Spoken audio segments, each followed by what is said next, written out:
আসসালামু আলাইকুম দর্শক, আপনারা জানেন যে পাকিস্তানের বিরুদ্ধে যখন অপারেশন সিঁদুর নামে একটি অভিযান শুরু করে, তখন হঠাৎ করেই দুই নারী কর্মকর্তাকে গণমাধ্যমের সামনে নিয়ে আসে ভারত। সেই দুই নারী কর্মকর্তা ভারতের পক্ষ থেকে যে অপারেশনগুলো চালানো হচ্ছে সেই ব্যাপারে সাংবাদিকদের ব্রিফিং তারা করছিলেন এবং মোটামুটি একটা চাঞ্চল্য তৈরি হয় এবং সবাই একটু অবাকই হয়ে যায় যে বিজেপির শাসনের কালে দুই নারীকে যে আনা হলো, তার মধ্যে একজন হচ্ছেন মুসলিম, তিনি হচ্ছেন সোফিয়া কুরেশি, আরেকজন হচ্ছেন উইং কমান্ডার বমিকা সিং। তো সোফিয়া কুরেশি অংশগ্রহণে বেশ চাঞ্চল্য তৈরি হয়। একটা ধারণা করা হয় যে না, ভারত আসলে ধর্মনিরপেক্ষ রাষ্ট্র, ভারত একটা অসাম্প্রদায়িক রাষ্ট্র। আসলে এটা কি সত্য? না দর্শক, এটা একেবারেই সত্য না। খুব অল্প সময়ের মধ্যেই আসল খোলসটা বের হয়ে গেছে বিজেপি। দর্শক, কিভাবে সেই বিশ্লেষণটা করব। তার আগে ছোট্ট করে অনুরোধ, যারা এখনো ভয়েস বাংলা চ্যানেলটি সাবস্ক্রাইব করেননি তারা সাবস্ক্রাইব করুন এবং লাইক শেয়ার দিয়ে সঙ্গেই থাকুন। দর্শক, আসুন কেন এই কথাটা বিশ্লেষণ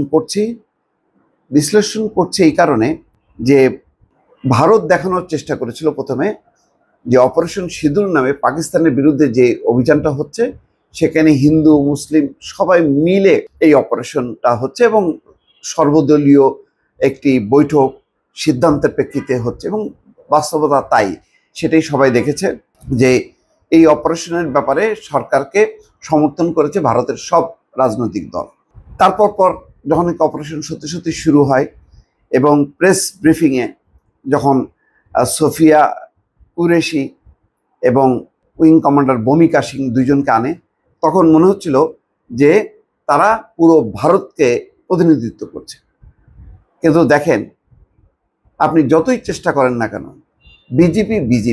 বিজেপি যে একটা গোড়া হিন্দুত্ববাদী দর্শনে বিশ্বাস করে, তার বহিঃপ্রকাশ ঘটালো ভারতীয় একজন মন্ত্রী, যিনি হচ্ছেন বিজেপির নেতা। তিনি সেই সোফিয়া কুরেশির উদ্দেশ্যে অশ্লীল উক্তি করেছেন। তা নিয়ে একটি খবর ভারতীয় গণমাধ্যমে প্রকাশ হয়েছে এবং ভারতীয় সোশ্যাল মিডিয়াগুলোতে এটি নিয়ে ব্যাপক আলোচনা সমালোচনা হচ্ছে। মোটামুটিভাবে বিজেপির বাইরে সকল রাজনৈতিক দল এর নিন্দা জানাচ্ছে এবং বলছেন যে আসলে বিজেপির আসল চেহারা এটাই, তারা তাদের হিন্দুত্ববাদী সেই অবস্থান থেকে তারা সরে আসছে না। ফলে ভারতকে ঐক্যবদ্ধ করার ক্ষেত্রে যতই বিজেপি মুখে বলুক না কেন, আসলে বিজেপি কখনোই ভারতকে ঐক্যবদ্ধ করতে পারবে না। সব দল মত নির্বিশেষে সবাইকে ঐক্যবদ্ধ করে যে লড়াই সংগ্রাম এবং উন্নয়ন, এই কাজটি আসলে বিজেপির দ্বারা সম্ভব না। তারা ওই হিন্দুদেরকে নিয়েই, বিশেষ করে গোড়া হিন্দুত্ববাদকে ভিত্তি করেই তারা এগোতে চায়। খবর হচ্ছে এই যে ভারতের মুসলিমদের প্রতি বিজেপি তথা মোদী সরকারের চরম ঘৃণা আর বিদ্বেষের জ্বলন্ত প্রমাণ আবারও সামনে এলো।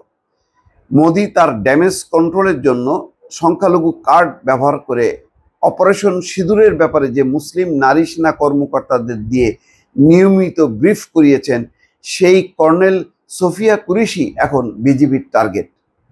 এই ভারতীয় মুসলিম নারী সেনা কর্মকর্তাকে নিয়ে বিজেপির মন্ত্রী বিজয় শাহ অশ্লীল কটূক্তি করেছেন। কর্নেল সোফিয়া কুরেশি সন্ত্রাসীদের বোন। কর্নেল সোফিয়া কুরেশিকে বলছেন যে, ওই মন্ত্রী বলছেন যে তিনি হচ্ছেন সন্ত্রাসীদের বোন।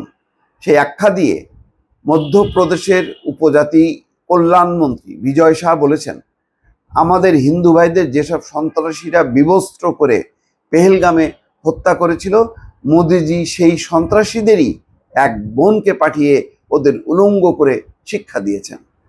বিজেপি মন্ত্রীর এই মুসলিম বিদ্বেষী কুরুচিপূর্ণ বক্তব্য এখন সোশ্যাল মিডিয়ায় রীতিমতো ভাইরাল। তার এই বক্তব্যকে কট্টরপন্থী অনেক হিন্দু সমর্থন করে সোশ্যাল মিডিয়ায় পোস্টও দিচ্ছেন। তবে কংগ্রেস সহ বিভিন্ন রাজনৈতিক দলের নেতা, ইউটিউবার এবং সাংবাদিক সহ অনেকেই এর তীব্র সমালোচনা করেছেন। তারা এই বক্তব্যের ব্যাপারে সরকারের কাছে ব্যাখ্যা চাওয়ার পাশাপাশি বিজয় শাহকে মন্ত্রীর পদ থেকে বহিষ্কারের দাবিও তুলেছেন। মধ্যপ্রদেশের এই উগ্র হিন্দুত্ববাদী নেতা এবং মন্ত্রী মঙ্গলবার রামকুন্ডা অঞ্চলে এক জনসভায় বলেন, পেহেলগামে যেসব সন্ত্রাসী আমাদের বোনদের সিঁদুর মুছে দিয়েছিল তাদের ঘরে ঢুকে জবাব দিতে সেই সন্ত্রাসী সম্প্রদায়ের এক বোনকে প্লেনে করে পাঠিয়েছেন মোদিজি। ওরা আমাদের হিন্দু ভাইদের বিবস্ত্র করে হত্যা করেছিল, মোদিজি তাদের ঘরে ঢুকে জবাব দিয়েছেন। আমাদের বোনদের বিধবা করেছিল ওরা, মোদিজি তাদেরই এক বোনকে পাঠিয়ে ওদের উলঙ্গ করে শিক্ষা দিয়েছেন। দেখেন অ্যাটিটিউডটা কি, যে ওদেরই এক মানে ওই মুসলমান এক বোনকে মেয়েকে পাঠিয়ে তাদেরকে শিক্ষা দিয়েছেন মোদিজি। তার মানে মোদিজি কত হিংস্র, কত নির্মম, যে যাদের সিঁদুর মুছে দিয়েছিল, যেই পুরুষদেরকে হত্যা করেছিল, তাদেরকে শিক্ষা দেওয়ার জন্য এক মুসলমান নারীকে প্লেনে করে পাঠিয়ে তাদেরকে শিক্ষা দিচ্ছেন, অর্থাৎ মুসলমানদেরকে শিক্ষা দিচ্ছেন।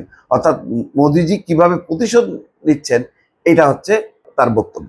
ওই বক্তব্য প্রকাশ্যে আসার পরপরই শুরু হয় সমালোচনা। কংগ্রেসের মধ্যপ্রদেশের সভাপতি জিতু পাতোয়ারি বিষয়টি নিয়ে তার এক হ্যান্ডেলে ভিডিও শেয়ার করে বলেছেন, বিজেপির এমন নিচু মানসিকতাকে কি দল সমর্থন করে? সর্বভারতীয় কংগ্রেস সভাপতি মল্লিকা অর্জুন খড়গে বিজয় শাহের মন্তব্যকে অত্যন্ত অপমানজনক, লজ্জাজনক ও অশালীন বলে আখ্যা দিয়েছেন। তিনি বলেন, পেহেলগামের সন্ত্রাসীরা দেশকে বিভক্ত করতে চেয়েছিল, কিন্তু অপারেশন সিঁদুরে দেশ একজোট হয়ে তার জবাব দিয়েছে।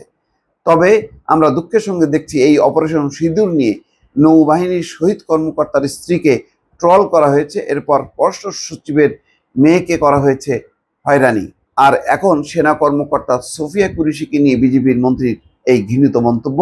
এটাই বিজেপি আরএসএস এর মানসিকতা। সেজন্য বলছি দর্শক, যতই বিজেপি তার খোলস ছেড়ে বেরিয়ে আসার চেষ্টা করুক না কেন, বিজেপি তারা ওই উগ্র হিন্দুত্ব দর্শনে বিশ্বাস করে। তাদের পক্ষে ভারত ধর্মনিরপেক্ষ রাষ্ট্র, ভারত অসাম্প্রদায়িক রাষ্ট্র, এটা প্রমাণ করার কোনো সুযোগ নেই। দর্শক ভালো থাকবেন, আল্লাহ হাফেজ।